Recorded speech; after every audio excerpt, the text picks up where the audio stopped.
Hey guys, welcome back to the podcast. I am so excited. I'm going to make a statement that this is going to be the best podcast I've ever done. Oh, geez. Primarily, you already just said, oh, geez.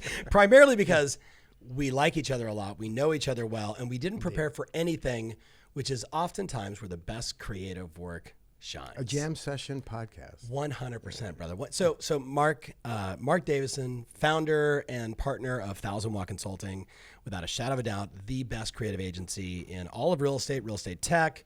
You guys get hired by everybody. I actually just referred you a piece of business this morning. Oh, cool. Someone looking to redo his brand. And look, so for the people that don't know you, I think it'd be good just to expose everybody listening to the backstory. Like who is Marc Davison? How did you get here? I mean, I think we should even go back through like the Inman days. Okay. But start from the very beginning. Like, okay. You're married. You and Lori together. Oh, wow. You're a professional musician. If memory serves, you were going out on tour and then you stopped. Okay. Well, my grandfather emigrated to America back in the 20s. You're going that deep. I love it. I know. I appreciate it. No, hey, I'm delighted to be here. Yeah. Thank you for having me. So, nutshell, I was a touring musician. Left college to do music. Yeah. And hoping for a big shot at the big time and get a big deal. Record deal. Rock and roll. And in that journey, I was given a much better offer, which is marry me or lose me. Yeah. So I opted for that.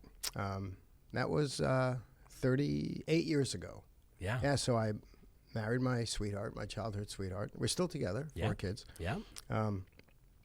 And so I finished up my education. I wanted to be in advertising. I was a good writer, creative thinker, got hired at Y&R, Young and Rubicam. Yeah. That's a significant agency for the people that it gives people more flavor and I think context for you, knowing that you came from a shop like that. Oh, Madison Avenue, big time agency. My first, I got the job because my senior project was we were given these impossible companies in which to here's an impossible idea, market it, brand it. Yeah. And try to get people to use it. I mean, this is back in the day of sort of Mad Men where you could really take some liberties and tell untruths if that's what it took to get people into your world. I kind of rejected that philosophy, but it was a senior project, and my job was to build branding around an airliner that didn't have any seats. So you had to stand on your flight. Yeah, true cattle car. So, true cattle car. But I thought about, what's the angle? Well, the angle is throughout history, great people have stood for what they believed in. And if you believed in cheaper fares, then that was my angle. Yeah. So I had Moses standing on the mountain accepting the 10 Commandments, George Washington on the head of the boat, crossing the Potomac, things like that. And judges, a panel of agency people were judges, and I won the award. And part of the winning was, it wasn't part of the prize, but I got offered a job. Wow. So I, was in a cubicle as a copywriter, and my first account was Colgate. And I'll be honest, none of the work I submitted made it, but it was super cutthroat.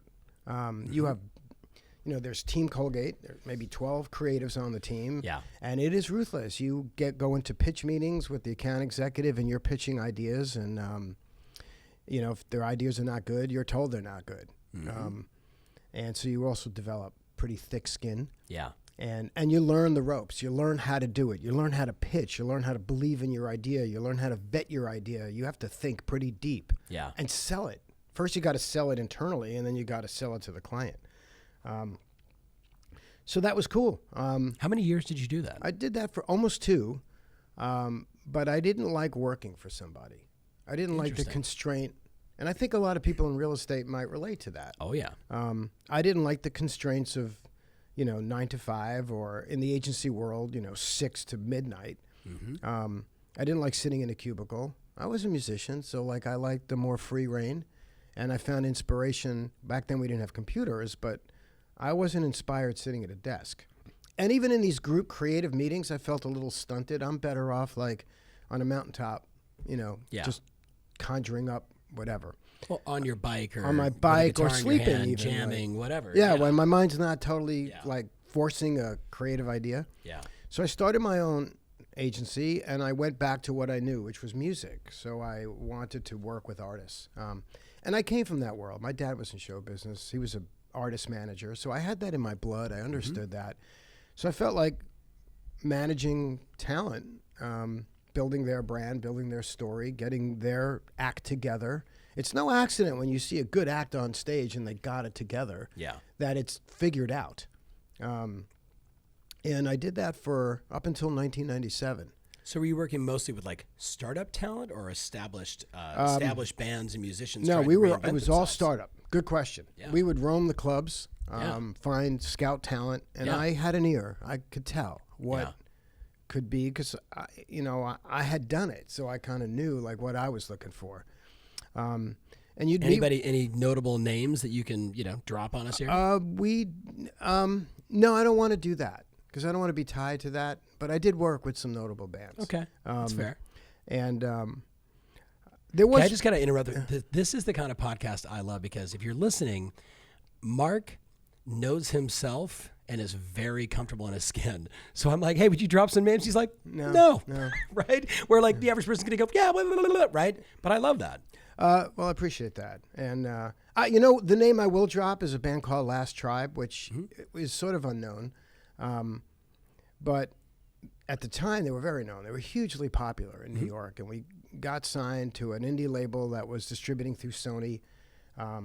I built them up over 4 years of time, and they were incredible. Yeah. And as they started to rise up and play much bigger events, I don't think that they understood the gravity of what they were. The moment. Yeah. And so they weren't rehearsing and practicing and executing perfectly. And the big opportunities that we were creating for them, they weren't taking advantage of. And after a very big show at Irving Plaza in New York, where a lot of High Times magazine was there, Rolling Stone magazine was there, they blew it. It's a horrible performance, and they broke up the next day. And it was heartbreaking because I had a lot of years into them. Simultaneously, I was working with an artist called Corinne Hanna from Canada. She was actually as a young girl, she was hired by Celine Dion to sing at Celine's wedding.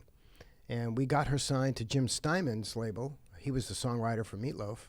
And we were developing her act. We got her to sing the national anthem at Shea Stadium when the Expos played. Back then, it was the Montreal Expos. Yeah. So that was exciting. We worked with a lot of jam bands and hippie bands, doing marketing and promotion for them. And then we started to, somehow I forget how this happened, but we started to bleed into hip hop. And I wasn't comfortable with it. Yeah. Why? I didn't like the subject matter. I felt the material was a bit kind of very misogynistic. And I didn't get it. Just wasn't your jam. I didn't get it. Like I understand singer-songwriter, jam band, rock band. Yeah. I don't understand, let's put an artist in a studio who can't really sing and then use auto-tune and use like samples. Like it wasn't the world. I don't disapprove. It's not like I disapprove. Yeah. I didn't understand it, and I felt myself like I'm out of touch with that. And so I moved to California from New York. I want to back up for a second. I want to go back to the story about the Last Tribe. I think every listener has been in that situation. I know I've been there before, where you feel like your life and your business is evolving to another level, and then I can admit to this. Then you stop doing what got you there, and man, that is the kiss of death. Yeah, you with me? Like I talk about like these 90-day cycles. Like you got to do what you do for 90 days to ingrain that new habit or that new ritual or that new way to build your business or improve your business or your life. And what happens is you get to that next level, then they have this little breakdown where they think they can just stop doing it, right? And then, they got exposed. And agents and lenders get exposed every day in appointments when they haven't continued to sharpen the axe. So that's a great point. And I have a theory about that. Yeah. And I think that theory applies very much to real estate as well, which is, I'll start with the first one. It's just maybe a saying that's like, the thing that got you here may not be the thing that's going to get you there. Yep. So with a lot of companies and bands, teams, whatever it is that got you to a certain point may not be strong enough to then carry you to the next big moment. Bingo. So in music, maybe it meant, and through self-introspection, I started realizing that maybe at that moment, what they needed was a different type of manager. I got them to that point, but maybe I didn't have the skill set or the knowledge set, or I didn't command the respect or whatever. Maybe I'm just making that up. Maybe that's not how they felt, but like I may not have been the right manager for them. If you watch that Tom Hanks movie, That Little Thing You Do. Oh yeah. Right. There's that scene where that band had a manager, but the manager was now trying to introduce them to the next person who could take them further up the ladder. But I also think that the band needed to let go of some of the things that got them there, but they were not good things that was going to take them to the next step. And I think, to your point, in real estate, let's say you take a team and this is sort of a little technique that I use. I'm so glad you're saying it, because this is so relatable to every entrepreneur, right? Like what got you here won't get you there. Yeah, I mean, we're talking music and bands, but it's the same exact thing for every agent listening. Well, to give a detail around that, because I work with we work with teams now and agents. And I'll ask one simple question that will let me know whether this person will be right or wrong as a client.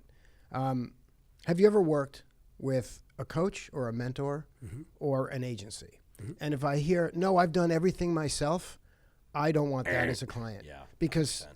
When you enter this level to where you're going to now throw money down and pay an agency to build your brand, you're entering the next level, and you kind of need to have been exposed to working with other people who you've given trust to, experts in their own right. I don't want to be the first vendor that you then experience having to trust with your baby or your business. You're saying that a nice way. I think the easier way to say it is you don't want to be the first person that sits down, takes their money, and starts to create something, and then they tell you how they want it done. Yes, that's exactly how I mean, everyone watching knows that's the first-time seller who thinks they know everything. And they're like, yeah, you are the listing agent, but let me tell you how I want to price it. Let me tell you, I don't believe in staging. I don't like open houses. And you're like, what am I doing Then here? I can't do my job. Yeah, it's like you're going to tell the doctor how to do their job. So I get that. Our best jobs, our best experiences are when we've worked with a team or an agent who has experienced coaching or mentorship and has learned to bring people into their world and trust those experts. So I think that whatever things got you to a point when you're looking to make that next leap, you're going to need some new things. And hey, look, there are companies in the world that get to a certain point and then bring in a CEO to take them to the next level. Google did it. So that was one thing. And I think the other thing is just kind of like maybe self-implosion or doubt or insecurity. I think that exists a lot of that. Now, I'm not a licensed therapist, but when you're a manager, and I think agents can relate to this, when you're an agent, you are playing part therapy. But when you're a creative like me and you're in the world of building brands, you have to be an empath. You have to get inside of things. So what I've picked up in real estate is that there is a bit of a low self-esteem issue. I think part of it is being a realtor isn't viewed as being, on the totem pole of career choices. It's perceived to be easy in. Anybody can get in. Hey, my cousin Bob is basically a bonehead, and he's a realtor, so everybody must be. So I think we all in this industry kind of suffer from that a little bit. So I think when you get to a certain place where you're now starting to really hit, you could self-destruct yourself because you don't think you're ready for it or you don't think you're good enough. And I think that's where you need mentoring and coaching, and you need an agency to protect you from that mindset and to give you the tools and assets to make that next hurdle totally possible. So I think what I learned there certainly applied there. So anyway, artists are artists, right? I mean, agents are definitely artists. Oh my God! All the best agents are absolutely they artists, are talent, right? They are crazy talented, very emotional. They read customers well. Their intuition is, I mean, the really good ones, their intuition's off the charts, right? Their ability to walk into a room and sense, like they can walk into a room and go, he's going to buy a house, right? Like they just, they have that innate knowing, and that's what makes them so special. But because of that, there's the extreme highs and lows. You know, the depression. And I know how to ride joys, that with right? them. Of course. Because I get it. Because I think to. I have that with myself too. Sure. And so, like, that is part of our job. Yeah. But like how I got to really understanding that was once I came out to California in '98. I had a home inspection. Yeah. Bought a home. And I never had a home inspection. I didn't even know what it was. Yeah. And so when I hired this inspector and told my agent flipped out and said, "Oh my God, that guy is known as the deal killer. I wish you would have hired somebody else." And I'm thinking, well, isn't that actually what I want? Is the guy that's gonna who's gonna find everything wrong? Find everything wrong. Yeah. So the first house, he found so much wrong. Yeah. That I opted to not continue on with the offer, which really pissed my agent off. And I began to think, well, who's my advocate here? I thought my agent was my advocate rather than this guy I paid $400 to. Yeah. So I kept him on for the next few homes that I was interested in. But when we were finally done and I handed him the check, I said to him, you have two choices. You can cash this check or you can hold it for a week and give me 1 week to make you famous. Now, bear in mind, I just spent 20 years making people famous. Exactly. And I come from a family of making people famous. So he said, well, what do you mean? I said, look, the way you wrote up the report, the way you spoke it to me and articulated the problems, you're an intelligent person. What's your background? Went to Pepperdine, studied journalism. The guy could write. Yeah. And he had this soul about him that he cared. That's why he was the deal killer. Yes. He was there as your advocate. Yeah. So I wanted to package that, and I wanted to expose this to the world. So I did something that I totally preach, which is to jump into something you know nothing about and go at it with complete ignorance. I knew nothing about syndication. I knew nothing about journalism. It's not what I studied. I studied creative writing. Yeah. But I knew one thing. I know how to create brand and make somebody and tell a interesting. story. Tell a story. So he said, all right, you got 2 weeks. Because I've always wanted to be a syndicated writer. So I know what that is. Those are guys you read in the paper, gals you read in the paper, Dear Abby, syndicated writer. So within 1 day, I created a moniker for him, Inspectors in the House. Yeah. Now, bear in mind, I just come out of working in the hip-hop world. So, like, in the house was in my head. Yeah. So I had Inspectors in the House. I designed a really cool logo for him within a day. I sent him 20 questions that I wanted him to write answers for. I edited the answers, packaged them up, and sent them overnight to editors and newspapers across the country. Now, I knew editors and newspapers because I had been doing PR for years. Within 2 weeks, I had him in, I don't remember how many papers, but I got a yes to, we'll pay him $5 an article to $50 an article, 4 to 5 articles a week, depending on the month. Well, within 2 weeks, the guy was syndicated in the Sacramento Bee, the Denver Post, blah, blah, blah. And for the next year, I worked at it part-time, in my semi-retirement mode, living in California, making some phone calls, shipping floppy disks with articles on it. Back then I had a Mac, but newspapers were on PC, and the emails weren't compatible, the documents weren't compatible, blah, blah, blah. And then I got a call one day from Inman News, and it was like, who are you? Yeah. Like, how did you get this one home inspector? Was it actually Brad? It was Brad. Called? I love that. It was Brad. It was my first call with Brad. He was like, who the F are you? Yeah. I'm like, who the That's F Brad. are you, man? So he had me talk to this guy, Brian Boero. Yeah. The next day. Yeah. Little did I know that I would meet my other wife. Yes. Your office wife. My office wife. So I spoke to Brian, and he's like, man, you got heavy-duty syndication. You're selling articles. We have like 12 writers, and we're a whole syndicate. Yeah. And you have a lot more than we do. So can you help us? So I took Inman on as a client. This was 98 to kind of build the brand, build their syndication. And that's when I got exposed to real estate. And that's when I realized that, there is a lot missing in this industry in terms of how to connect with the consumer. And I began to talk about that, which I'd say back then, the whole consumer thing fell on deaf ears. There was no consumer conversation going on back then. No, we're still talking, ready? I have the MLS book. Yeah. And you have nothing. You need me. right? And there that was no true. There was no You didn't need to transparency. build There was a no brand. power to the people. Like No story. Yes. Although everybody was calling themselves brands. Yeah. Like their definition of brand and my definition of brand were very different. Mm-hmm.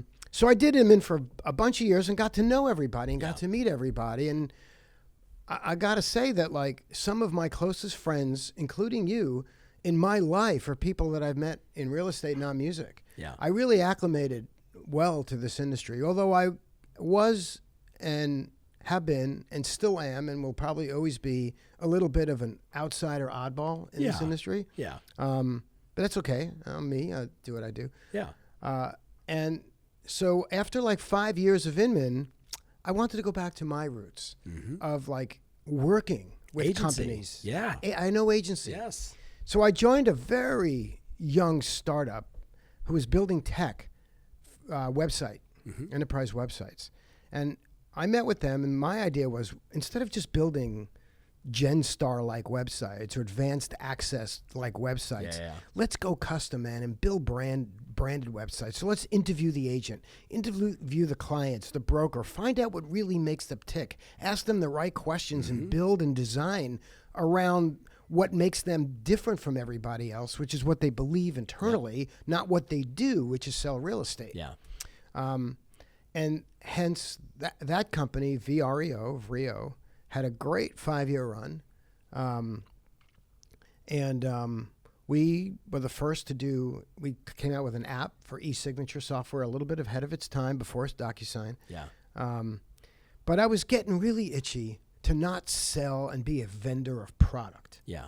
I really wanted to build an agency. Yeah. And do what I know best. And give real estate the one thing it doesn't have, which is a Madison Avenue-like creative agency that creates what entities in this business need, real differentiation.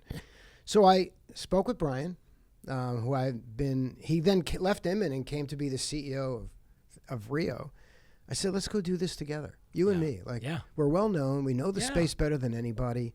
Well, not better than anybody, but as good as anybody knows the space. Look, when you're sitting at the front desk of Inman. Trusted, respected, everybody knows you. We were always honest. Yeah. We never we weren't sketchy. We were really upfront, what honest you see guys. is what you get. What you see is what you get.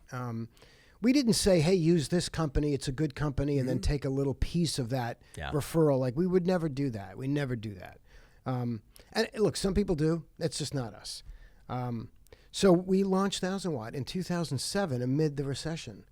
And everybody thought we were nuts. Selling something people don't really know and understand at a time when people thought you don't need it, but like, holy cow, if ever there's a time, if you look throughout history, when great new companies come into the market, it's always recessions and depressions. Disney, IBM, Apple, Boeing, Microsoft, you can go right on down the line. Right on they down the all line. started during these like tumultuous times of the economy. And what is it? What's the birthed like the phoenix from the ashes, right? Like totally. I'm a huge fan. I get it. You know why it works? Because when things are really bad, people want, it was like 9/11. Yeah. I remember 9/11 happened. I was living in California, but I'm a true blue New Yorker, and I, like everybody in America, I'm an American too. Yeah. Like, it was disheartening. It was terrible. It was heart-wrenching. And I was at Inman at the time, and like, how do I get on the call and talk to anybody about doing anything with us in terms of e-commerce or commerce during this terrible time? But then there was that moment when I think it was David Letterman.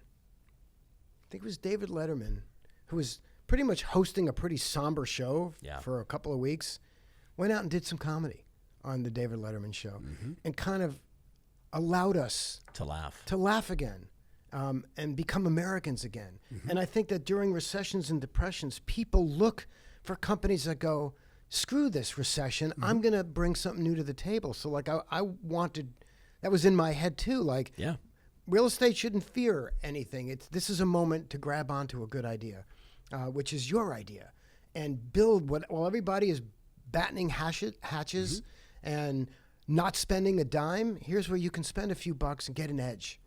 And boy, we attracted some really cool clients that believed in us and gave us a shot, including like the Michael Saunders Company. Yeah. Big company, respected, high-end luxury-like company in Sarasota. They paid us six figures to rethink their entire web presence. This is like 2008 or 9. What a big, bold move, because Florida was hit hard. Big time. So that she's brilliant, though. I mean, she's always done that. Yeah, I mean, she's so counter to Bill Ravis, William Ravis. Same thing, right? The world's going right. He's like, I'm going left because the world is always wrong. You know, what you just said, I'm going to go right when everybody's going left, is what real estate tends to not do. So think about this, Tom. Right now, everybody's, and I'll just bring Compass up as an example. Everybody's fixated on Compass.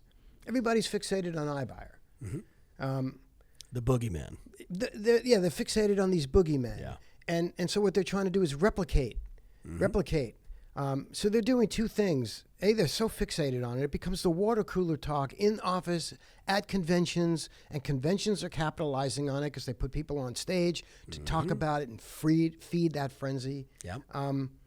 But in my travels, I keep running into these cool little companies who have like earmuffs on. They're paying no attention. Yeah. They're going whichever other way. If everybody's Hawaii going Life, right? I can think of a whole Hawaii bunch Life, of these, right? Group called Happen Houston. Yeah. The group in Fort Collins, we just did their Yeah. whole brand identity. We just connected with this awesome company in Colorado, HZ. I walked out of that discovery session after 2 days, my mind blown. Yeah. So blown that like nothing about them, other than the fact that they sell some houses, there's nothing about them that feels like they're even in the real estate business. Interesting. So, really interesting. So like, if you think about like this or these predictions that the broker is dying, or the broker's days are numbered. Such a bunch of BS. It's such BS because when you look at an HZ, you realize there is just so much more for brokerage to be and do. For sure. So, yeah. But let's talk about it, because like, I think it was Peter Drucker who said all business is innovation and marketing. And having worked with people like yourself and, becoming friends and watching you evolve, knowing in my own mind, like if somebody said to me, who's your greatest business mentor? I would say David Bowie. David Bowie. Right? The ability to adapt and to change and to be not always so far ahead of the curve that you get slayed by somebody, but to pierce the moment and try and really capitalize on it. Like Bowie, for me, like when we were at your event. Alina Wheeler talked right? about And Bowie. when she did, I was in seventh heaven, right? Like, I mean, Bowie for me is not just a musical icon, but he's a genius in business. And he understood when Drucker said all business is innovation and marketing. What Bowie was phenomenal at was innovating himself and marketing himself, right? He killed it. So let's talk about it. Everyone listening right now, I'm going to make this statement, and please don't be offended. Your brand is stale, your story is boring, and you sound like everybody else. I think it's predominantly true. So the average person is not going to be able to hire you. So what's the process you take? I think the average person can. Well, you made it affordable. I made it affordable, but it's also like you're going to spend that money on something. Yeah. It's really about what you determine is important and what you believe that expenditure is as an investment will return you at the end. Yeah. It's funny you mentioned Bowie because this is the commonality between us and the slight difference. Brian Epstein, the Beatles manager, was my mentor. I never met the guy. Sure. But like what he did to that rough and scruffy, they For were sure. a scruffy band playing in Hamburg. They come to England and he makes them wear these suits and ties and puts them in a studio with George Martin, polishes them up and brilliant. allowed that inner talent to come through. Had he not done that, it's arguable they still would have been the most amazing group of songwriters, but it really is arguable whether it would have gotten the polish it needed to get out there in the world. The traction, for sure. So I interrupted your train It's okay. of thought. So take me. So walk us through. Like you just did a breakout session at the January Elite down in San Diego. That was, by the way, thank you for that. Yeah. I was a little bit nervous going in because I'm not used to. When I speak, I need some crutches. I need a PowerPoint. I need a deck. I need some notes. I had no podium, no nothing. I was just right there in front of 200 With people. all these people just saying, tell us Mark, stuff. What do we need to do? So I had to ad-lib a lot of it. Yeah. But I did center it around some pretty core things. So let's talk about that. Let's give them some of those core things. So, all right, at the onset, if you're a real estate agent selling real estate, then the things that you typically market, maybe your website has IDX search, and you sell houses, and you live local, and you love where you live, and you love your clients. Well, you know what? That's great. But that's but everybody. That's everybody. It's everybody. Wouldn't it be great? They said, I don't live here. I hate my clients. And I don't even like real estate, but you should work with me. But I sell a lot of houses. There's somebody in the U.S. that'd be like, I like that guy. I like that. Right? It's He's honest. telling the truth. Because a lot of realtors don't like their clients, and there is truth to that.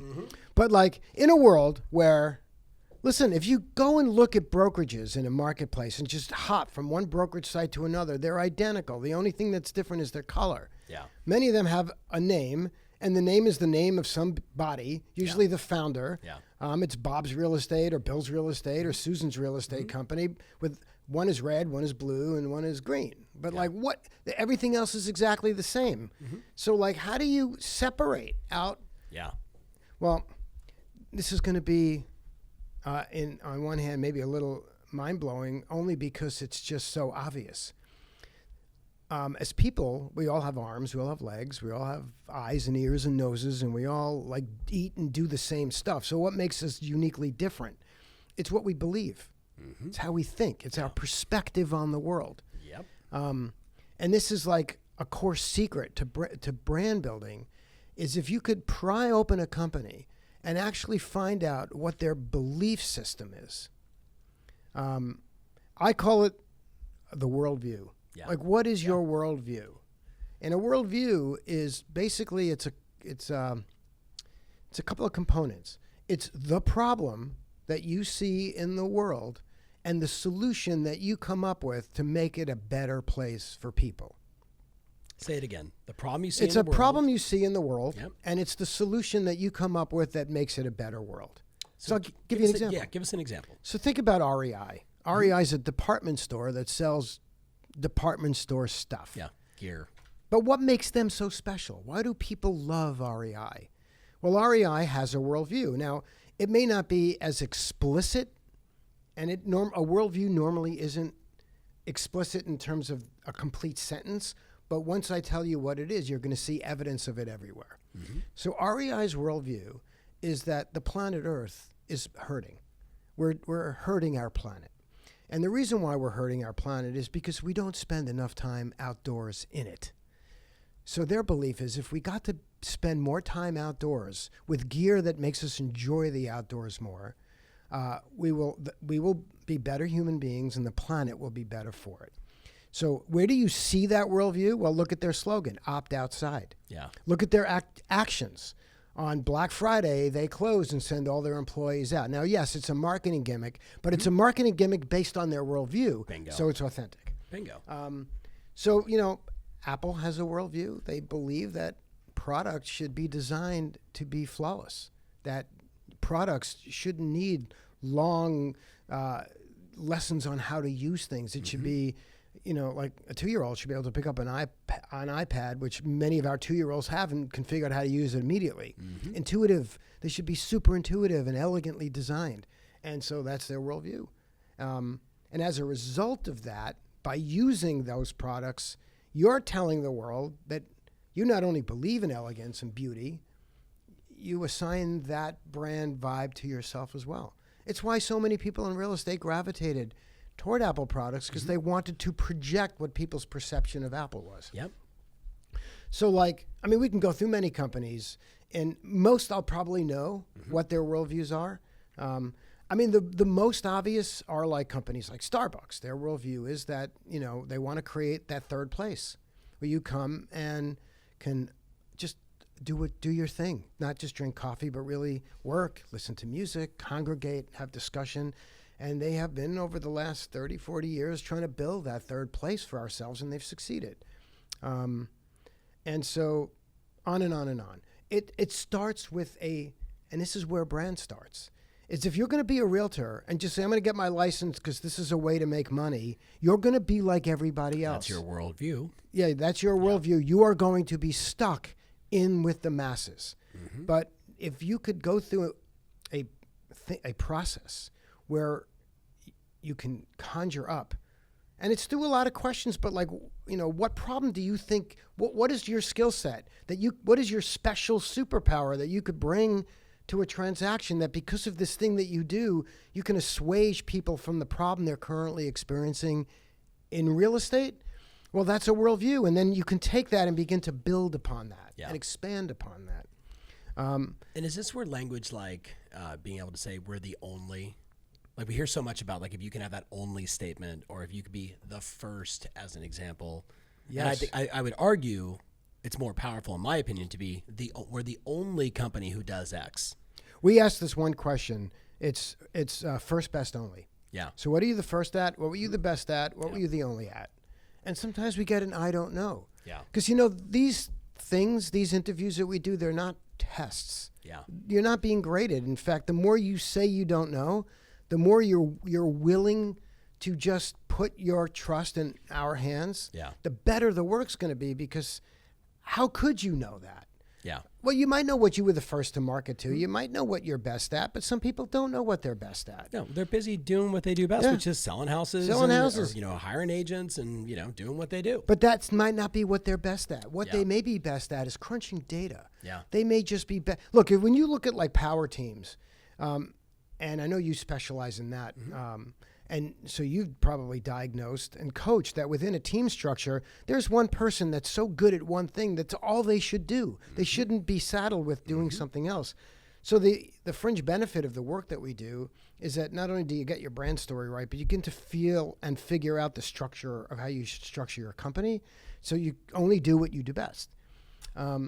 So let's assume that the person listening, so they're like, okay, my worldview, the problem that I want to solve and how I solve it always in a unique or elegant or different or faster or cheaper, whatever it is way, right? Am I missing anything in that? No, right? no. And then number two is what are you the first at, what are you the best at, or what are you the only company or individual to X? Then once they take the time to really hammer that out, what do they do then? So there's got to be a third question, if not 20 more. Well, there's a lot more. It's sometimes hours and hours and days, depending on the size of the company. But, we do them in little bite-sized pieces. So when you come up with, and part of the conversation around this worldview, like what is the problem in real estate? Yeah. Part of the reason, Tom, why we go down that route is because real estate we're like the moon. This industry is like the moon. It's being pelted with innovative craters from outside. Yeah. And so why are they so interesting to people? Why is Compass so interesting to people? Why is iBuyer so interesting? Why are they valuated so high? I mean, brokers ask us all the time. We've been doing this for 50 years, and we, blah blah blah, and we go to Steve Murray and we get a 1-to-1 valuation, and Compass gets a 1 to 1,000,000. Why? Yeah. It's the worldview. Yep. Because what these innovators all look at is there's a company you and I both know really well out of New York, My Planet. Yeah. So what did Adrian do? What do these innovators do? They look at a space and go, there's a problem here. And it could be simple. Like iBuyer's problem was there were some houses and some people that just want to get their homes sold convenience overnight. And fast and don't want to deal with. Exactly. Yeah. Zillow was like, people just want to know what their neighbor's house is worth because we're yentas. Yeah. We want to peek in and gossip. So I think that if you want to enter into real estate and you're going to be a new fledgling business, you should have a disruptor mentality and come up with a problem that you then are going to focus on solving, because then you create your narrow path. Yeah.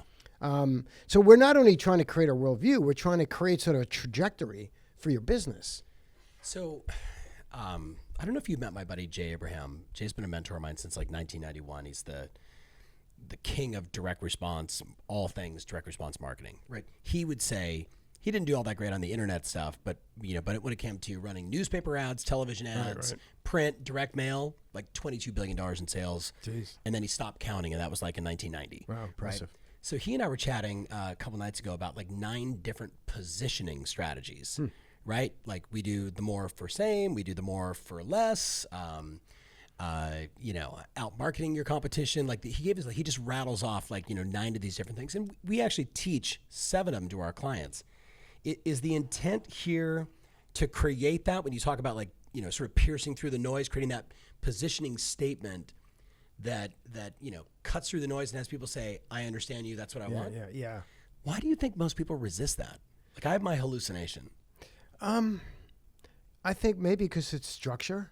Yeah. And a lot of why you get into real estate is because you don't like structure. Yeah. But real estate is quite a structured kind of a business. For sure. But you as a realtor say you don't like structure to your closing attorney. Exactly. Right? Or to a buyer. I'm not really into structure. But there is a lot of structure. Some of the contracts. And a lot of great agents understand, but they create their own structure. Yeah. But I think that it's formulaic and there's a structure to it. And my guess is like it's also a little bit outside of their knowledge base. Yeah. Like if you didn't do like the problem that I see in real estate is like you become a realtor and then you like assign yourself the king of or the queen of all things. Yeah. So you're the that's what I want to talk about. But you can't be. You need to be. Yeah. You need to be You're great at one thing. You're either unique or you're weak. Yeah. Wow. Right. That's cool. Like that's. But I mean, that's old. That's J. Abraham. He's like, if you're unique, you're special. You stand out. It's easy to refer you. But when you try and do everything, right, then you're just another real estate agent. And you're just an average. Yeah. Because we all can't be everything. Yeah. You know, listen, what do you Tom. specialize in? You know. And First-time what's your buyers, expertise? High-end properties. What do you? Yeah. I mean, in the grand scheme of real estate, and I'm not kissing your ass. I've known you too long to do that. But you are beat the shit out of me online the first time. Yeah, and I will continue to. We need to find. There was an early Facebook. Somebody. I'm totally sabotaging. Do you remember? Like I do. Somebody wrote something. No, it wasn't on Facebook. What was it on? It was a comment. It might have been on Inman. It was definitely on a blog. It was on a blog of the old school text blog, and somebody wrote a very nice article about me. It may have even been a paid sponsored ad. I have no idea at this point. Like I don't even remember because it was nice, but it was kind of vanilla. And you went in there. You're like, all right, Ferry, we've never met before. Here's like 13 questions. What about this? What about that? What about this? And I remember reading that article and reading your questions. And first of all, I had no idea who this guy was, right? I mean, I knew Inman and I knew you were part of it in some way. And I saw your very snarky, cool photo from the side, like that, your original my sideways sort of photo. Yeah. And then I thought, you know what? He's just asking really good questions. And I remember just sitting there with like my wife who's like steaming, like thinking she wants to kill you. And I just took time to just carefully answer every one of your questions. I gave you an opportunity. Yes. To step behind rhetoric. Yeah. And just nonsense language and actually say something meaningful. And you rose to that occasion. Yeah. I wasn't really trying to. I know sometimes those things, listen, being a New Yorker, it's a source of pride for me, but I realize I can sometimes come across a little bit too aggressive. Yeah. Especially when you're writing. Snarky. A little snarky. It wasn't really my attention. Yeah. But like, the more I got exposed to real estate, the more I began realizing that so much of what's wrong with this industry is that there are a lot of people who make a living selling bad advice. Yeah. To this industry, who buys it because they had no exposure to any other anything. So I did know you, but I saw what you said and it didn't feel like it had any weight to it. Yeah. So I challenged you and you totally rose to the occasion. And all these years later, I look at you now and I feel like I'm on the Johnny Carson show, you know, with like the king of what it is you do. I was about to go, I'm Ed McMahon right now, no, drinking my vodka and my coffee. You don't need Ed McMahon. But you know what? You have a mentor. And I have a mentor. But you meet a lot of these real estate agents that just don't have those mentors and coaches and don't know how to give up a little bit to another expert. Yeah. And so you can't get better if you're not being challenged and held accountable for things. So, you know, back on this thing. Yeah, I want to go back to this because I love these questions and then we kind of bounce. But I told you we were totally unprepared for this podcast, which is exactly the fun of it. But this makes it good. So worldview, the problem, right? Well, It's almost like the old unique selling proposition, right? Like, well, when you start with, when you start with a worldview, it gives you a context by which, okay, if I have this belief system, I'm not going to go around telling the world that this is my belief system, but if you have something you strongly believe in, if then everything that comes out of you following is based on your belief system, it's going to be more authentic and real and true to you. Yeah. So creating that worldview or starting there creates this foundation or baseline by which you market. Okay. Now, there's a difference between marketing and branding. Talk about that.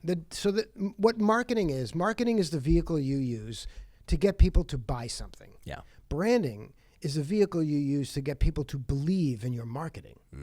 So without branding, then you're just marketing and like, buy my thing because it's better. Use me because I'm number one. Use me because I love my community. That's just marketing. Yeah. Branding, when you apply a layer of branding on it. So you showed me some material outside. And it was better than a lot, but it still felt, and you said, I want you to absorb it and tell me what's wrong with it. There wasn't a lot wrong with it. It was, I've seen it before. Yeah. But what would really make that work special is if I saw within it activity, action, activation. Like, what is that agent doing to support what she's saying? Yeah. So how would you demonstrate that? Well, you know, like in the we're talking about like in a postcard or an well, email if you really marketing love piece. your community, Yeah. well, sure, selling homes within the community.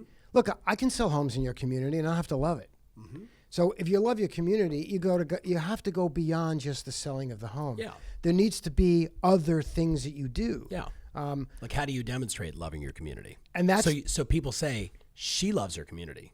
She loves living here. It's obvious. So people say, boy, she must love living there. Yeah. And it's not because they read it somewhere. No. It's because they see what she does. So I'll give you an example. That's branding. That's branding. Yeah. So we did a project for a client in Houston. They have a construction company, and they love their community. But we started with the worldview. What's the problem? Well, what we isolated was that if you were looking to buy a home between a certain price point, there was nothing on the market. It was either cheap fixer-uppers or high end. Yeah. There was nothing in that little middle range. That was kind of customized to a life flow. So they build Life homes. flow or lifestyle? No, life flow, lifestyle. Yeah, Just okay. like they don't build these cookie cutter homes. They really they get inside their client's life and try and then map out and build a full floor plan that is and they do it within a price range. So I flew to Houston and walked through their construction zones. And I began listening to how they talk about their client, how they talk about their community, and I started jotting down ideas. Like, do you ever walk through new construction before it's finished? So you're the studs are up? Yep. Or maybe there's a little bit of sheetrock. So like I said, wouldn't it be cool if as people are walking through the home, there were little notes on the sheetrock, just in spray paint or stenciled. Like in the master bedroom, there would just be a little stencil that says, this is where the magic will happen. Or in the kids' rooms, there'll be some cool little like opening line from the Giving Tree or just something something that gets people to go, wow, these people must really care about their clients. Yeah. So that they don't have to say, we really care about our clients. So it's unique for everyone, but where does that all come from? It comes from the worldview. Like that's where ideas are born. Yeah. Once we know what you believe, what the problem is that you're going to resolve, we then create branded activations and experiences and ideas aside from all the words and everything that make people feel that, so you don't have to say it. Yeah. You know what's interesting? This is for my longtime listeners. This is the difference when someone comes up to me and says, "Tom, I started doing mega open houses. It now represents 35 or 40% of my business. Right? I absolutely own my community because of how I do it." And then someone else who was at the same exact seminar heard the same exact content because of a different worldview. Watch them says, "I tried that and it was horrible." And it didn't work for me. Right? And clearly worldview, mindset, your psychology around the customer, this community, the way you think about your business, are you a problem solver or is this just about a transaction, right? Bringing humanity back to real estate. It's a lot of what I like to say these days, like bring humanity back. Totally. Well, okay, so on that note, Yeah. many of us have studied Abraham Maslow in high school, and maybe we've forgotten the pyramid chart that he created. But if we think about what's at the top of the pyramid, which is self-actualization. See, this is all tied to psychological, biological science, human science. Yeah. So here's why worldview really matters. It is the endeavor of every human being to reach self-actualization. A lot of us don't ever get there. Some of us get there early in life. Some of us get there way later in life. But how do you get to that place where you really fully understand yourself so that you can be comfortable in the world and feel like this life was a good life to lead? You have to go through stages. The important stage that I focus on is stage 3, which is belonging. The sense of belonging, feeling like you belong. It sits above the need for food, the need for shelter. Yeah. I mean, that's all the first two pyramids. But then you get to where, like, I need to belong to something to begin my real true journey through life. So where do we typically find belonging? Well, in the old days, we found belonging in our families. We found a sense of belonging in our communities because they were tight-knit. And we found them at our houses of worship. Yeah. We would go to Sunday church or Sabbath synagogue and be with our people and feel this is where I belong, my tribe. But what's happened in our society is we leave our parents. You and I were tweeting this morning. My son's in the Netherlands getting ready to live there for what he's now thinking forever. Yeah. So we all move away. I moved 3,000 miles away from my people. Yeah. Communities are not what they used to be. I don't know my neighbors. I live in a condo building. I don't even know the person next door to me. And that's like unnatural, but that's just how it is. And even in Sunday church and Saturday synagogue, it's not the same as it used to be. Yeah. So where are people finding belonging? They're finding it in brands. Yeah. People are finding commonality in their love of Lady Gaga or their love of the Grateful Dead Or Supreme. or Supreme or Adidas. Yeah. Or Super 73. They Super 73 Yep. than they do. Yes. Like he smiled Yeah. at, It's the Church of Super 73. well, it's the church of. Yeah. So what this branding stuff is all about, Yeah. if you emit a belief system, that's what attracts people to people is similar beliefs. Yeah. Like we might marry our opposites, but we have commonalities that make us feel like we're one. Yeah. Our friends, we all have a commonality, and it's usually based on our belief systems. And so, like, I don't hang out with a bunch of guys that like to mainline heroin. Yeah. It's not that's my life. It's not your thing. That's not my thing. Yeah. So I find belonging in people who like to do what I do. Yeah. Well, this is where brands can be very powerful, and this is where agents, if they can figure out what their belief system is and radiate that belief system out into the world, you'll actually attract more people to you because of that than because of your sales volume. Yeah. Because we all have sales volumes. Yeah. But we don't all have the same exact belief systems. Yeah. Now, I may have a similar belief system as you, but because I'm different than you and I work with an agency, I can figure out how to word it and activate it differently. So that's really like once you belong and feel a sense of belonging, then you move up Maslow's ladder to feeling self-esteem. Yeah. And you begin to feel good about yourself. Agents who are part of the Tom Ferry world feel good about themselves. I know because I work with people who, I mean, I think of the Spikers, top of my head. Yeah. I mean, these are people who are so confident and so secure in their mindset. They don't suffer from the self-esteem issues. That they can move from Maryland to Maui And still run a business. and still run a business at both locations. And stay happy and be married. And so but I see those commonalities and I think being part of like the Tom Ferry world, the belonging to that unleashed that for them. Yeah. So hence, this is the science of branding. You have to build out that belief system. Is there a book or two that you would recommend? There's 1,000 books. Okay. Give us Well, I would just read, give us 800. No. I would go back and so Maslow published this first set of documentation back in the early 40s, and you can actually buy it off of Amazon. I've got it. So like I would read some of that because that's the science of that.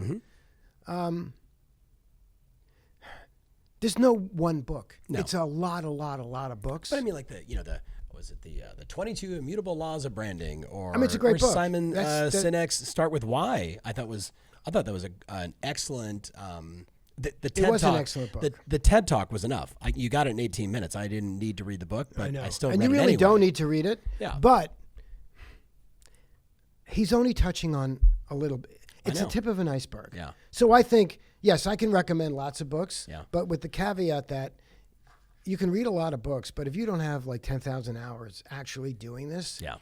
it's like you can't read a book on law, then go defend your own case. No. Like you can, I think it's important to read books like this, or The Hero and the Rebel, or The Hero and the Outlaw, and understand like the psychology of branding, so that when you're working with a brand agency, you have a better understanding of why they're doing what they do. Agree. So in that regard, like this is key. Worldview. the next thing that comes out of this is to build a point of clarity. And this is the single word that defines that it's almost word association. When I say Volvo, what first word comes to mind? Safety. Why do you think that is?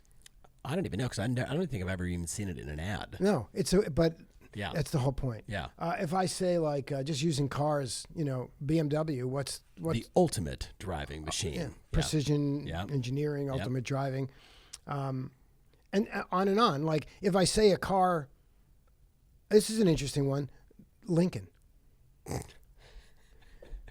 You at least think Matthew McConaughey. Yeah. Well, yeah. At least now, like, because they're trying to reinvent it. But I was thinking, like, town car. Well, weird, introspective dude. Yeah. Yeah. But what they're doing is they're building. I hope he got paid really well. Really well. Yeah.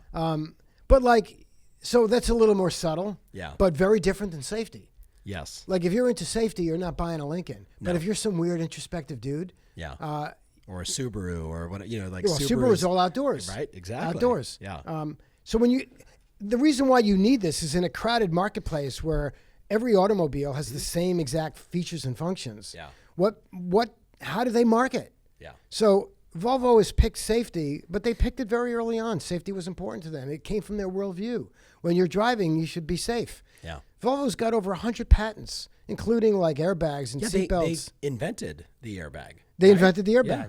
Yeah. So like in Volvo's world, if you're an engineer at Volvo and say, hey, I got this great idea for Volvo to increase gas mileage, the question's going to be, well, how does it make the car more safe? Yeah.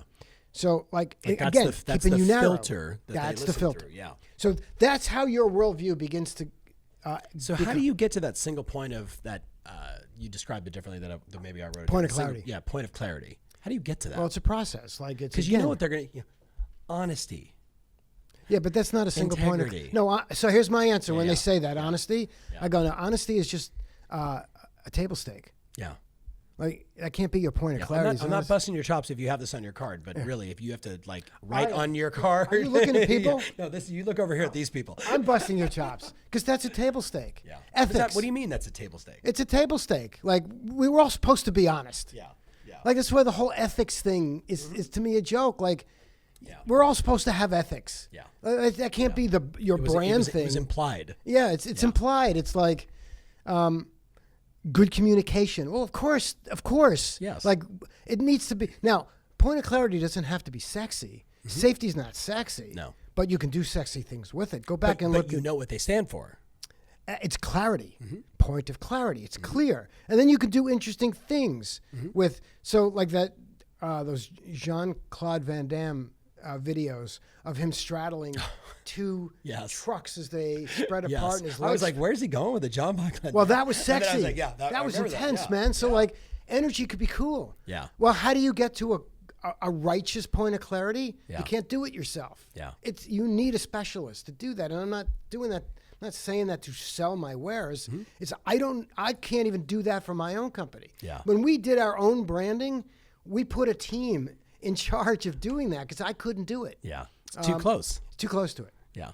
And everybody's got their own unique point of clarity. Yeah. And so for this group. And I think that's where you go back to. So what what were you first at? What were you best at? What were you the only one to? Yeah. What matters? Yeah. Like what matters more than anything? Yeah. Like take us through a listing presentation. Take us through when you bring buyers out. Like what do you focus on? We ask so many questions and we're listening and then when we hear things over and over again, we begin to take that apart and build around that. So between you and Jay, you've beaten a lot of these principles into my head over the last couple of years. 2 years ago in San Diego with all of our elite clients, we talked about these 7 positioning strategies, and I went through and gave them all these real world examples. Here's Easy Knock, here's what Zillow's doing, here's what, just giving like visual demonstrations of commercials that are speaking exactly into existence what we're talking about here. Yeah. If an agent is listening to this right now, or a lender, or an entrepreneur, anybody. Who knows? I mean, I've got 17-year-olds listening to this right now, so they'll send me notes. Mr. Ferry, one day I'm planning to go into real estate. I'm like looking for my dad. Yeah, my dad is Mr. Ferry. Yeah, I'm not Mr. Call me Yo TF. Yeah. This is heavy stuff. It is. The reason I bring this up is I find that one of the mistakes that I see is agents crack the code and they figure it out and they're like, oh my God, I got it. And then you know what they do? they keep it a secret. So the only time they ever show it is on a listing appointment. Oh. Right? And what I argued for my clients to do better was, if you have something that is winning you a tremendous amount of business at the kitchen table, why is that not on your website, in your promise, in your email, on your social? Why aren't you telling the world? And they all say the same thing. Well, but if I do it, then everybody else is going to rip it off. Yeah. You know what I would say to them? Tell me. Anybody can rip anything off. Yep. And they do all the time. Like, there's only one eBay. Yeah. Anybody could have ripped Apple off. Yeah. But unless you're Apple, unless you have their worldview and their whole internal, like, intellectual, capital, you're never going to pull it off. It'll just look like a ripoff. Yeah. So I don't think it's anything to fear. Especially if it's done right and packaged right, it's going to be so identifiably you that if anybody tries to rip it off, they're going to look stupid. Yeah. And it'll be obvious. Yeah. You should never not release this stuff for fear of that. Yeah. And that's just not a good But idea. I do get, and, for my friends out there listening, I do get, like, you do get R&D, as we often will talk about in our community, like, hey, if Mark's doing something great in Chicago and it's working, you should take that same system, that same process, that same method, and apply it to San Luis Obispo, right? Like, be mindful of your customer base and your DNA, but, like, the principles should that applies to some things. It does. Sure. It like does. if an app works. Exactly. You have a good CRM. Yeah. Well, then but not when it comes to branding. Yeah. Marketing, yes. Marketing tactics, yes. But definitely not branding. Again, if you remember, branding is the thing you do to get people to believe in your marketing. Yeah. So you can have some marketing out there, and maybe it's working. Yeah. Maybe you have something out there, and it's bringing you 10 leads a day or 20 leads a day. For some, that may be good enough. But there are people who go, I know that that's not good enough. I know I could bring in 50 or 100 or 200 or 300. So I'm going to go one more layer deeper for two reasons. Not only because I want to build more opportunity, but I'm actually trying to create a valuable business. Yeah. And I know that a lot of your customers and a lot of people in real estate are in some way looking for an exit at some point. And a branded, you mentioned Supreme. Yeah. If I buy a white T-shirt, a white cotton T-shirt with nothing on it, I can probably buy it wholesale for $6.99. If I buy that same white cotton T-shirt and it says the Gap, so maybe I'll pay $29.99 for that, made in the same factory in wherever. Yeah. I buy the same T-shirt, all cotton, made in the same factory, but it says Supreme on it. Red and white. Red and white, it's worth $300 and maybe $1,200 on the open market in a year. Exactly. And so, like, the brand is always more valuable than the product. Yeah. So if you're an entity and you have branding, what you have is a more valuable version of you than if you just have a marketed version of you. And that value not only accrues on a day in, day out, year in, year out basis.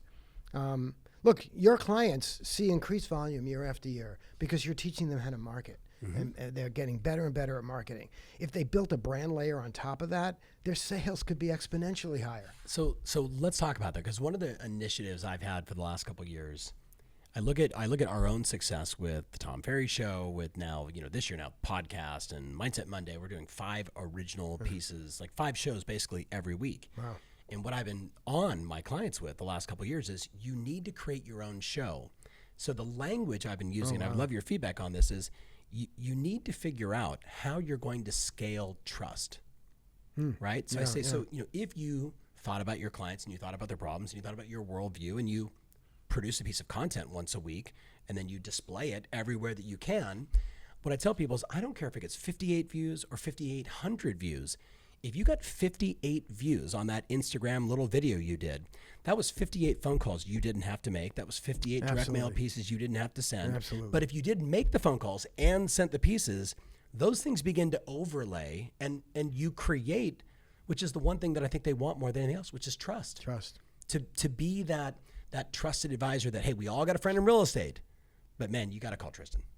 You got to call Brenda because, Brenda is like, she just continually shows That's us the final payoff. Right? So I just want your opinion on it. Like, thoughts around scaling trust. Is it video? Is it not video? If you're a writer, should you be writing? Should you be audio? If you got a face for radio, like, what are your thoughts? Yeah, I think, you should do whatever is, so I can answer this in a couple of ways. Yeah. Well, like, what do you advise your clients to do? Well, we actually advise, it's part of the deliverable, is what we'll call like the big idea. Because there's words, and then there's design that we'll do. So we'll make your identity actually polished up. Yeah. And identity is like logo, the color. the mark, the visual system. Like, this is all, again, engineered. Yeah. But then there's activation. There needs to be an idea. Yeah. Like, what do you actually do that is uniquely...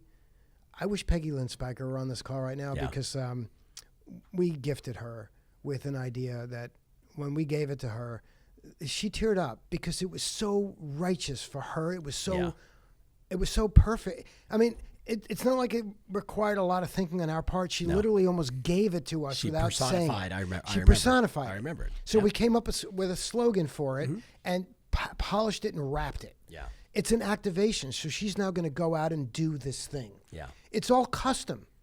So there is no, you can't say, well, you should all just do video. Maybe, but maybe what one does via video might be like your show is very different than other shows. Yeah. So again, it always goes back, we as an agency go back to a worldview and go back to a point of clarity because we'll say to ourselves, the big idea has to sell those things. Yeah. The big idea has to make people go, yeah, they're all about safety, even though they didn't tell us that. Yeah. That's when it really works. Yeah. And so, yes, you need to have an activation of some sort, a thing that you do that is beyond the IDX search on your website and beyond the I just sold 100 homes in my market, so that's why you should hire me. Yeah. That's not, people don't wake up in the morning on a Sunday and go, honey, today's the day we're going to sell our home. Let's find an agent who sold 100 homes or is number one in the market. People don't think that way. No. They want to find an agent that they connect with. And agents, you know this. Yeah.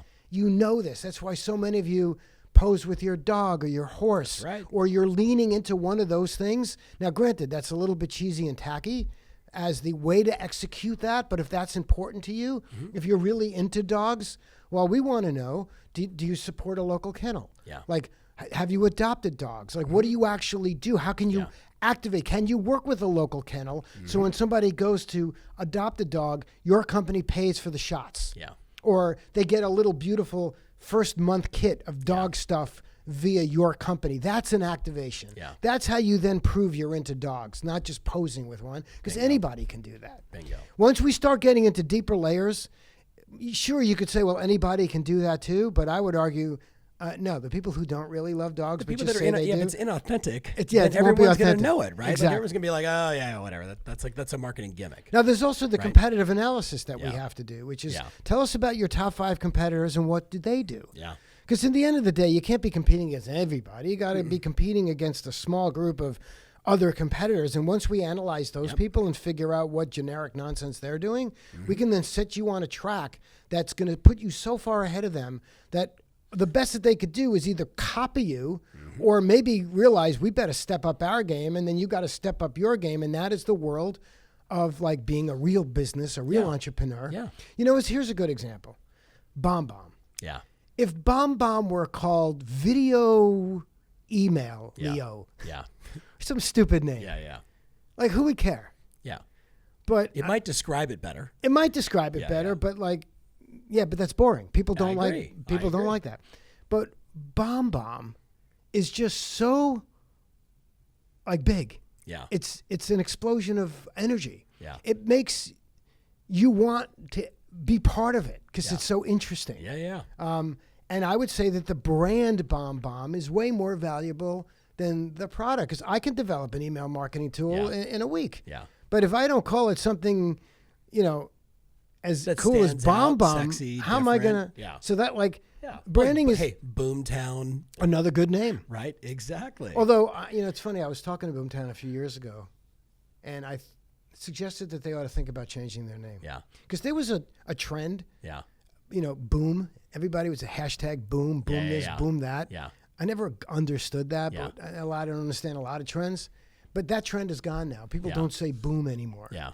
So now the name is dated. Yeah. It's feeling old. Yeah. And Sorry, Greer. oh, sorry, but I was honest. I think I told her that. Yeah. And I'd want to do a little bit of.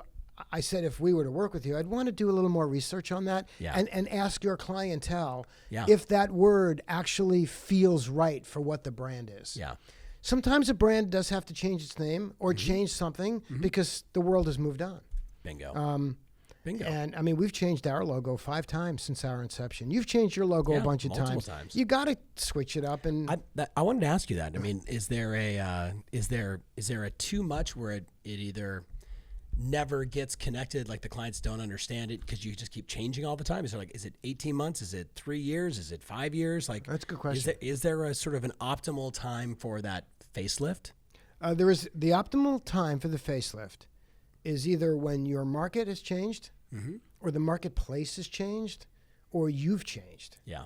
And those all three could be happening at the same exact time. They could be happening at the same time. Or those could be happening a year and then 2 years later. And Well, this is, again, where like the difference between doing it yourself or hiring a graphic designer versus hiring an agency. Yeah. Because an agency, at least, ours, understanding real estate, will look at a lot of factors to realize that, okay, your market hasn't changed. You're still selling real estate to, seniors. Yeah.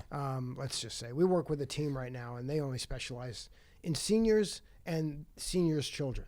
So the demographic is 60 to 80, 90. They're not going after millennials. Yeah. So like they don't need to adapt.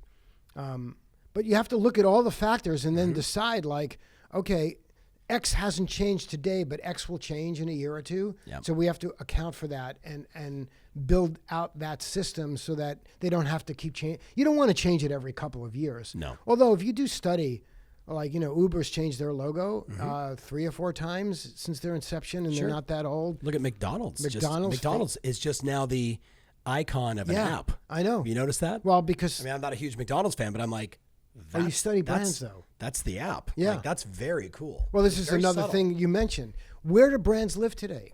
On our phones. They live on your phone. They live in social. Yeah. So if you have a really long name, like if you're blank, blank, blank, Berkshire Hathaway Home Services of America, like how does that fit on a phone? Yeah.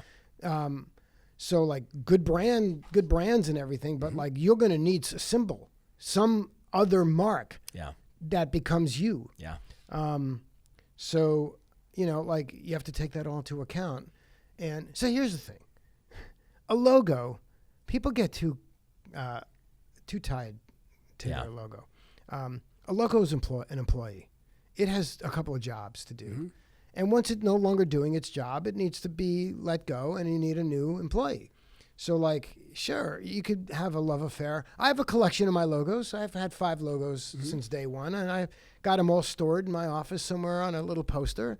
But like, once they stop transmitting what we're about, they're no longer effective for me. Yeah. So my love for the logo can't be more than my love for my business and my employees and my livelihood. Yeah. So you can't, there are a lot of... Don't get married to it, basically. Look, there are a lot of brokers, you see this in America, with logos that haven't been touched in 30 years. And you look at them and this is, like when we did the group, we were talking about that earlier, great company, Larry Kendall's company.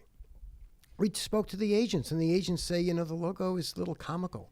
It looks juvenile. Yeah. And we're a sophisticated, mature, professional organization. Our logo, when I put that logo out there, I don't feel right about it anymore. Yeah. I love it. I love it. The company's insane, and we love we love what we do, but So how do you design that? Yeah. Well, you go back to strategy. Yeah. You go back to What's our worldview? The worldview. What problem are we trying to solve? Yeah. When you look at that Volvo logo, there's a safetiness to it. Yeah. The typeface. This is all the color palette. The color. There's a science to color. Yeah. There's lots of books you can read on the science of color. Yeah. We learn about a client, and we're like, whoa, you're so X, and your color palette is so not. Yeah. Like you need to choose. Well, I like my colors. So what? They don't transmit what you're about. So it's like don't be married to anything. No, be married to your spouse that you love. Be married to your spouse. Be married to your clientele. Yeah. Be married to your mission and vision. Your employees. Yeah.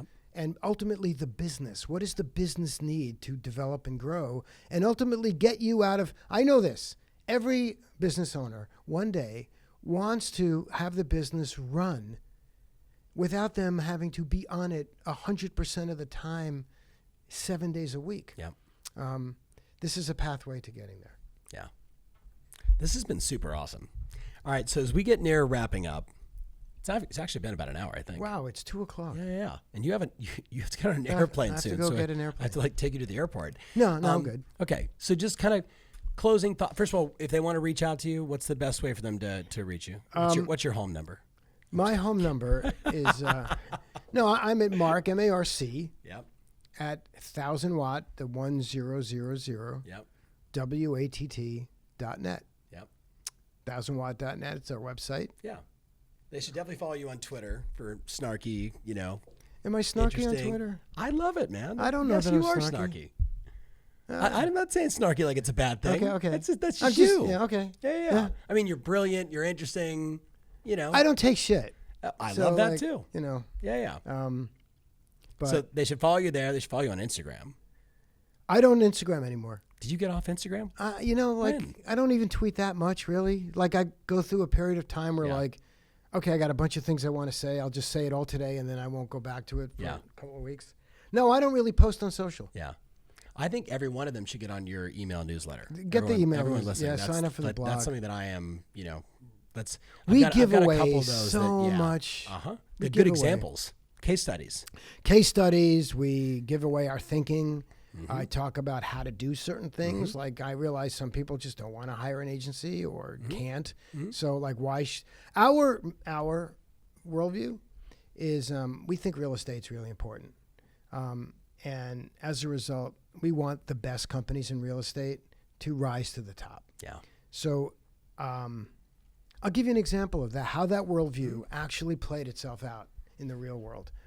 I got an email one day from a guy who wrote to me, and he goes, I have been working on my listing presentation for 3 years, and I'm still not happy with it. Yeah. Can I send it to you and have you give me an evaluation of it?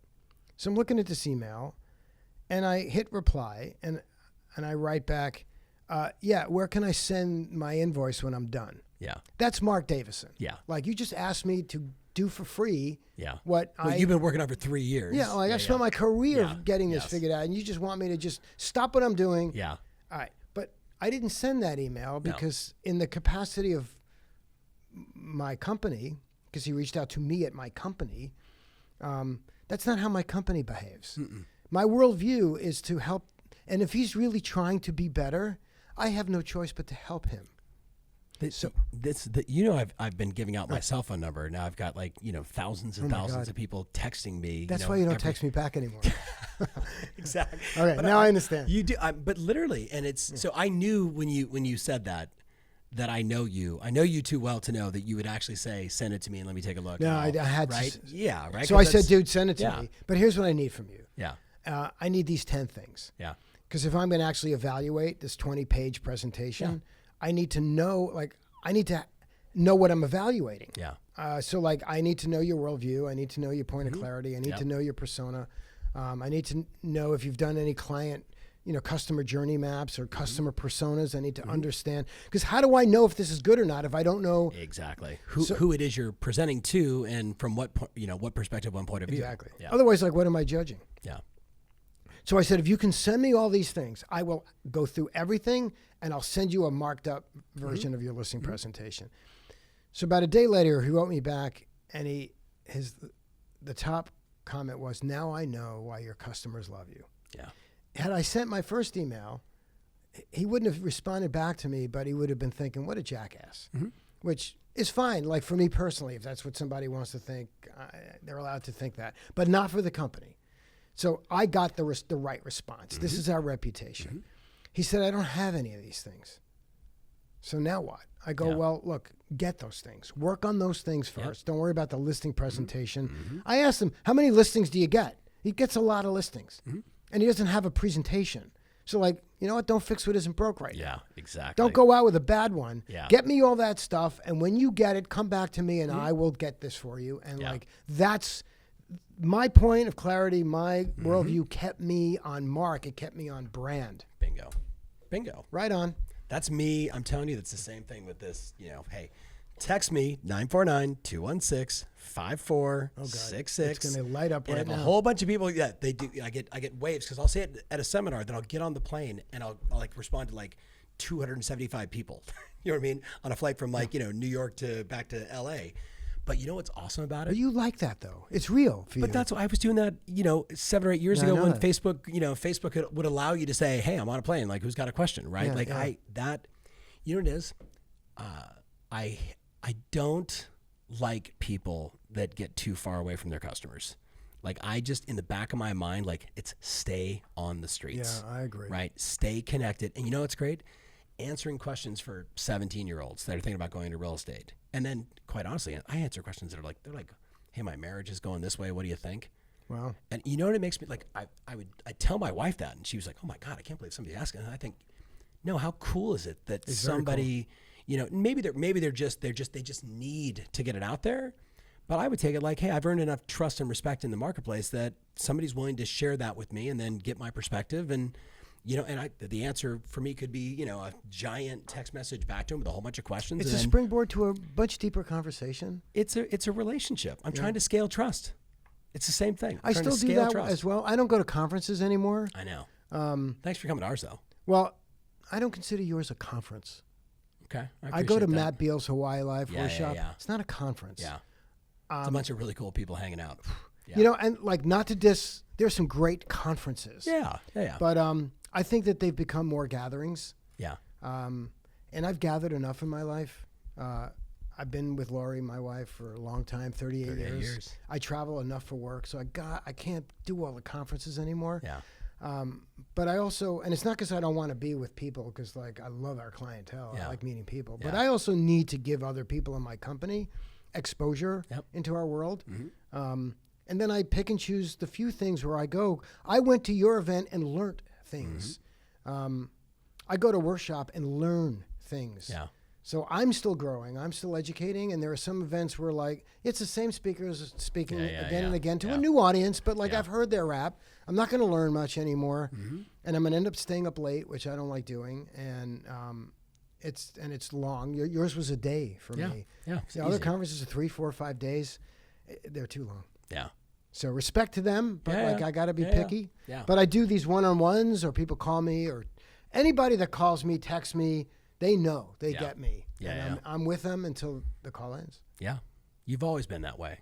So as we wrap this up, I just want to say thank you for being you. Oh, thank you for being you. Thank you for asking all those questions on that original crazy blog post, whatever that was. But like, that was really the beginning of our relationship. It was a long time ago. Yeah. It was, I know that Gino Blafari was involved somehow, so I give it to him for making that connection. Yeah. But it's been a fantastic friendship. Yeah. Appreciate you, man. All right. Well, listen, absolutely, go to 1000watt. It's 1000watt.com, right? 1000watt.net. .net. So go to 1000watt.net. We like .net better than .com. I love that. But that also is your ethos. It's a little extra thing. Totally, exactly. We're a little different. Sign up for the newsletter, right? I read it religiously. It's super powerful. I've shared it a few times, like in my Instagram stories, like, hey, this is a really good story. Check this out. And then if you got a question, hit them up. All right. So as we wrap it up, team, good? Yeah, good non-organized at all blog. I think we actually tried to wrap it up 10 minutes ago, and then it took us 10 minutes to wrap it up. It's okay. We can edit. We're still wrapping. Is this live or are we live? No, okay. Well, we're live together. Okay. Right here in the moment. All right. Yes. Okay, we're out. Thank you guys so much. We'll see you on the next podcast.